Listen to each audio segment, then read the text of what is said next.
Tornado warning!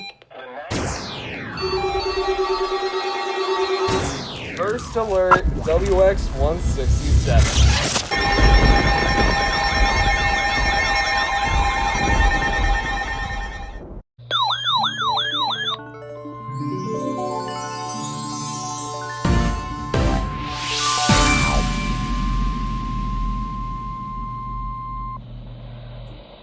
This is a test of the NOAA weather radio warning device during potentially dangerous weather situations.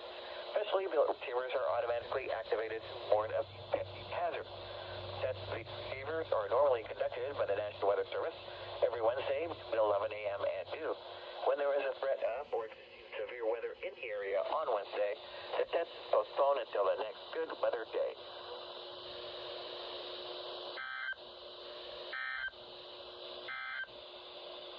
Here is the official National Weather Service. Live voice or pre-recording of a voice? Interesting. This is on WXL 85, by the way.